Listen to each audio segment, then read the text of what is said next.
بیوہ بہو کا رونا، ظلم کرتی ساس۔ میں تیز بخار میں کچن میں کھڑی برتن دھو رہی تھی۔ میری نند کے سسرال والوں کی آج دعوت تھی۔ نند کا ہونے والا شوہر کمشنر تھا۔ جب سے میں بیوہ ہوئی تھی، میری ساس مجھ سے نوکروں سے بھی بدتر سلوک کرتی تھی۔ آج ابھی جب میں سالن کا ڈونگا میز پر رکھ رہی تھی، چکر آ گئے اور ڈونگا ہاتھ سے پھسل کر نیچے گر گیا۔ ساس نے سب کے سامنے میرے گال پر تھپڑ مارا۔ کمشنر غصے سے اٹھا اور بولا، میں اس سے شادی۔ ساس نے دوبارہ ہاتھ اٹھایا تو حال میں گونجتی اس مردانہ اور روبدار آواز نے جیسے وہاں موجود ہر شخص کو پتھر کا کر دیا۔ میری آنکھوں سے بہتے آنسو رکنے کا نام نہیں لے رہے تھے اور میں زمین پر گری سالن کی ڈش اور ٹوٹی پلیٹوں کے درمیان کانپ رہی تھی۔ سب کی نظریں دروازے پر کھڑے اس شخص پر تھیں جس کی آنکھوں میں شعلے بھڑک رہے تھے۔ یہ ہمارے گھر کا معاملہ ہے بیٹا، تم بیچ میں مت پڑو۔ ساس نے ہکلاتے ہوئے اپنی صفائی پیش کرنے کی کوشش کی۔ یہ گھر کا معاملہ نہیں، یہ کھلا ظلم ہے۔ اس شخص نے آگے بڑھ کر مجھے بازو سے پکڑ کر کھڑا کیا۔ اس کے لمس میں ہمدردی تھی یا اپنائیت، میں سمجھ نہیں پائی۔ آج کے بعد اس لڑکی کی طرف کسی نے میلی آنکھ سے بھی دیکھا تو مجھ سے برا کوئی نہیں ہوگا۔ حال میں چھائی موت جیسے خاموش بتا رہی تھی کہ آنے والا وقت بہت کچھ بدلنے والا تھا۔ میرا نام عائشہ ہے۔ کہتے ہیں غربت انسان کو وقت سے پہلے بوڑھا کر دیتی ہے، لیکن میرے ابا نے بھی ہمیں اس احساس کے سائے میں جینے نہیں دیا۔ ہم 4 بہنیں تھیں اور کوئی بھائی نہیں تھا۔ ابا ایک معمولی مزدور تھے، سارا دن دھوپ میں جلتے، اینٹیں ڈھوتے اور شام کو جب گھر لوٹتے تو ہاتھوں میں پھل یا مٹھائی کا چھوٹا سا لفافہ ضرور ہوتا۔ لوگ انہیں تانے دیتے تھے کہ 4 بیٹیاں ہیں، کیسے بیاہ ہوں گے، لیکن ابا ہمیشہ مسکرا کر کہتے، میری بیٹیاں بوجھ نہیں، میری رحمت ہیں، اللہ خود راستے بنائے گا۔ میں سب سے بڑی تھی، اس لیے گھر کے حالات کا بوجھ میرے کندھوں پر محسوس ہوتا تھا۔ ہمارے گھر کی چھت بچی تھی لیکن دیواریں محبت سے کی تھیں۔ جب میں 20 سال کی ہوئی تو محلے کی عورتوں نے باتوں کے تیر برسانا شروع کر دیے۔ ارے رحمت بی بی، بچی تو ان ہو گئی ہے، کب تک گھر بٹھائے رکھو گی، زمانہ بہت خراب ہے۔ یہ جملے میری ماں کا کلیجہ چھلنی کر دیتے تھے۔ پھر ایک دن ابا کام سے گھر آئے تو ان کا چہرہ کھلا ہوا تھا۔ انہوں نے آتے ہی ماں کو خوشخبری سنائی، عائشہ کے لیے رشتہ مانگا ہے، لڑکا اچھا ہے، پڑھا لکھا ہے اور چھوٹا موٹا اپنا کام کرتا ہے۔ ماں نے شکرانے کے نفل ادا کیے۔ جب وہ لوگ مجھے دیکھنے آئے تو میری ہونے والی ساس بہت میٹھی بنی ہوئی تھی۔ انہوں نے مجھے سر سے پاؤں تک ٹٹول کر دیکھا۔ ماشاء اللہ بچی تو پیاری ہے، بس ہمیں جہیز کی کچھ ضرورت نہیں، ہمیں جہیز و ہیز کچھ نہیں چاہیے، بس سلیقہ مند ہونی چاہیے۔ میری سادہ لوح والدین کا دل جیت لیا۔ وسیم جو کہ میرے ہونے والے شوہر تھے، خاموش اور سلجھا ہوا لگتا تھا۔ شادی کی تاریخ طے پا گئی۔ اماں نے اپنی زندگی بھر کی جمع پونجی لگا دی تاکہ ان کی لاڈلی بیٹی کو کسی اچھے گھرانے میں بھیجا جا سکے۔ میں دلہن بنی بیٹھی تھی جب ابا میرے پاس آئے۔ ان کی آنکھوں میں آنسو تیر رہے تھے۔ میری گڑیا، آج تم پر آیا ہے، جو کچھ بھی تمہارے لیے کیا اللہ تمہیں خوش رکھے۔ سسرال میں زبان میٹھی رکھنا اور آنکھیں نیچی غریب بیٹیوں کا اصل جہیز ان کی تربیت ہوتی ہے، بس اپنی عزت کا خیال رکھنا۔ میں ان کے گلے لگ کر رو پڑی۔ رخصتی کے وقت ابا نے ایک بات کہی جو میرے دل پر نقش ہو گئی، بیٹا اللہ خود راستے بناتا ہے، اگر آپ چاہیں۔ عائشہ کے سسرال میں زندگی کے پہلے دن ہی سے ایک نئی دنیا کے رنگ نظر آئے۔ وسیم کی محبت اور نرمی کے باوجود ساس اور نند جہاں آرا کا رویہ اسے پہلے دن سے بھاری لگ رہا تھا۔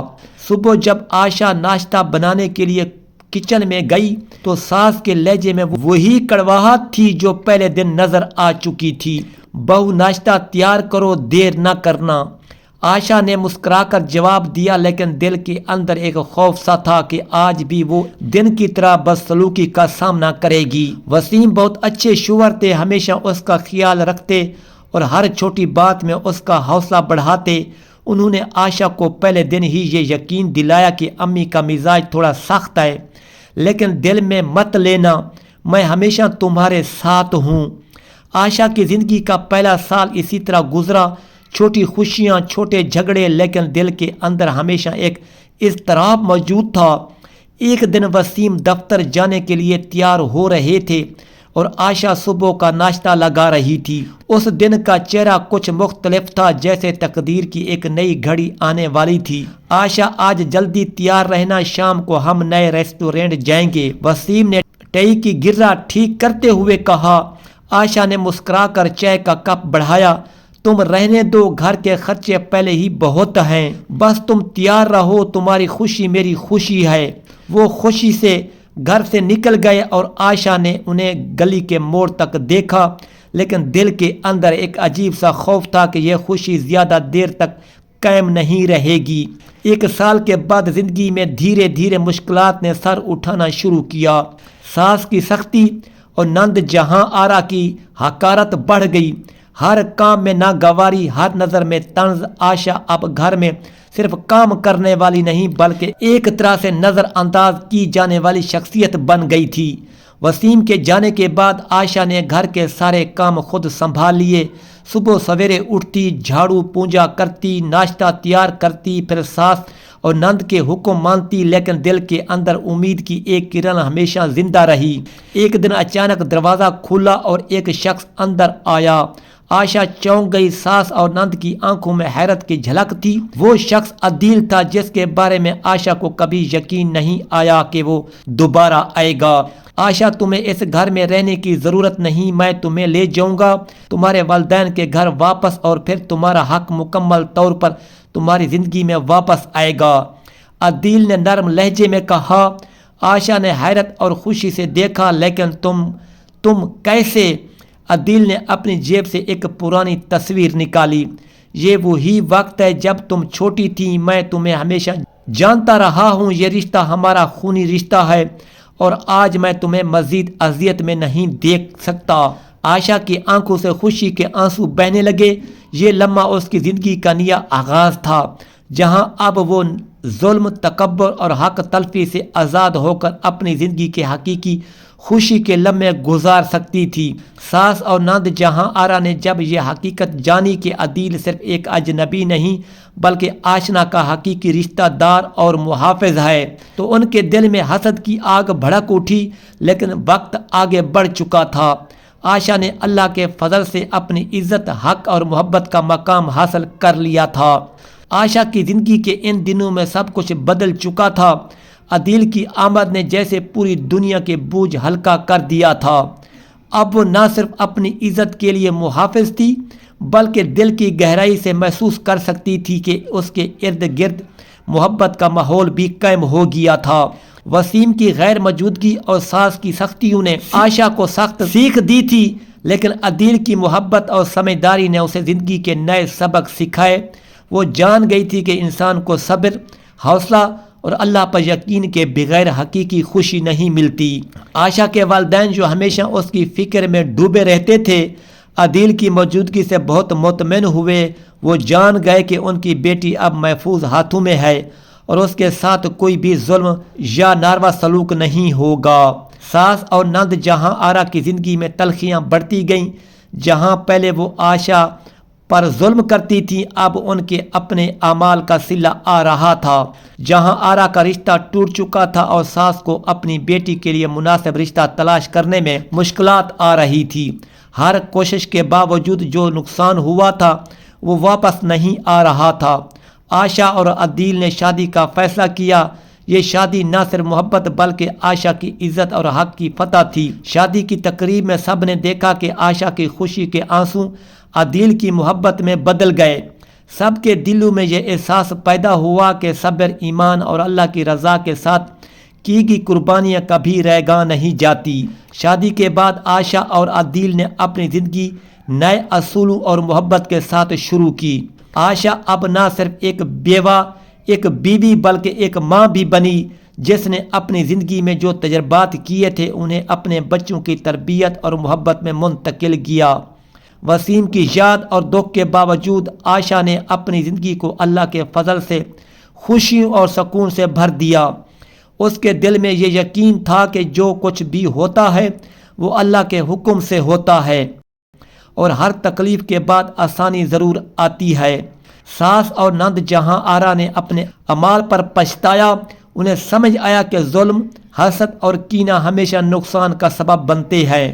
عائشہ کی کامیابی اور خوشی نے ان کے لیے آئینہ پیش کیا کہ عزت، صبر اور ایمان کی راہ ہی انسان کو حقیقی کامیابی تک پہنچاتی ہے۔ عائشہ اور عدیل کا رشتہ مضبوط اور خوشحال رہا۔ بچوں کی پیدائش اور محبت بھری زندگی نے ان کے گھر کو روشنی اور خوشیوں سے بھر دیا۔ ہر مشکل لمحے کے بعد اللہ کی رہنمائی اور صبر نے انہیں مضبوط بنایا۔ آخر میں عائشہ نے سمجھا کہ زندگی میں جو بھی دکھ، ظلم یا تکلیف آئے، اللہ پر بھروسہ اور صبر سے ہر رکاوٹ کو عبور کیا جا سکتا ہے، اور جو لوگ ظلم اور تکبر کرتے ہیں ان کا انجام ہمیشہ عبرت آموز ہوتا ہے۔ عائشہ کی کہانی صبر، حوصلہ اور اللہ کی مدد سے محبت اور عزت حاصل کرنے کی ایک مثال بن گئی۔ عائشہ نے دھیرے دھیرے اپنے قدم اس نئے گھر میں مضبوط کیے۔ وسیم کی وفات کے بعد جو ظلم، جو خلا محسوس ہوتا تھا، عدیل کی محبت اور حفاظت نے اسے ہر دن مضبوط بنایا۔ ہر صبح جب وہ کھڑکی سے باہر دیکھتی تو پرندوں کی چہچہاہٹ اور نرم ہوا اسے یہ یاد دلاتی کہ زندگی پھر سے خوشیوں سے بھری جا سکتی ہے۔ شادی کے بعد کے دن بھی آسان نہیں تھے۔ عائشہ کو یاد تھا وہ دن جب اس کے کچن میں کھڑے برتن گر گئے تھے اور ساس کے تھپڑ نے اسے زمین پر گرا دیا تھا۔ اس یاد نے اسے صبر اور حوصلے کا سبق دیا، اور اب وہ جانتی تھی کہ ظلم اور دکھ ہمیشہ عارضی ہوتے ہیں اور اللہ کی رضا سے سب کچھ بدل سکتا ہے۔ عائشہ اور عدیل کی محبت کی بنیاد صرف دل کی خوشی نہیں تھی، بلکہ یہ ایمان، اعتماد اور باہمی احترام پر تھی۔ عدیل ہمیشہ اسے یہ احساس دلاتا کہ وہ تنہا نہیں اور اس کی عزت اور خوشی سب سے اہم ہے۔ لیکن زندگی ہمیشہ سیدھی نہیں چلتی۔ جہاں آرا اور اس کی ساس کو اپنی غلطیوں کا سامنا کرنا پڑ رہا تھا، عائشہ کے ذہن میں ایک سوال تھا: کیا عدیل کا رشتہ واقعی اس کے خاندان کے لیے قبول ہوگا؟ اور عدیل کے پرانے راز جو کبھی کبھی اس کی آنکھوں میں چمکتے تھے، ان کے تعلق کو مزید گہرا یا پیچیدہ کیسے کریں گے؟ عائشہ نے اپنے دل کی گہرائی میں سوچا کہ ہر خوشی کے بعد ایک نیا امتحان آتا ہے، لیکن اس بار وہ تیار تھیں۔ اس کے دل میں جو سکون اور طاقت پیدا ہوئی تھی وہ اسے ہر آنے والے لمحے کے لیے مضبوط کر رہی تھی۔ گھر کی چھت پر بیٹھ کر عائشہ نے آسمان کی طرف دیکھا۔ رات کے ستارے چمک رہے تھے اور ہوا کی نرم جھونکے نے اسے یہ احساس دلایا کہ زندگی میں جو کچھ بھی ہوا سب کا مقصد کچھ سیکھنا تھا۔ مگر دل کے ایک کونے میں سوال رہ گیا تھا: آنے والے دنوں میں کیا نئی خوشیاں اور کیا نئے چیلنج آئیں گے؟ اور یوں عائشہ کی کہانی ایک نئے سفر کے لیے دروازہ کھول کر رک گئی۔ قاری کے دل میں تجسس رہ گیا کہ عائشہ اور عدیل کی زندگی میں آگے کیا ہوگا، کون سے راز سامنے آئیں گے اور ان کا رشتہ کیسے مضبوط یا آزمایا جائے گا۔ یہ کہانی اختتام پر پہنچی، مگر عائشہ کی زندگی کی حقیقتیں اور مستقبل کی راہیں ابھی باقی تھی۔ ایسی کہانی جو دل کے جذبات کو جھنجھوڑتی ہے اور سوچنے پر مجبور کرتی ہے آگے کیا ہونے والا ہے۔ اگلی صبح، اگلی خوشی، اگلا امتحان۔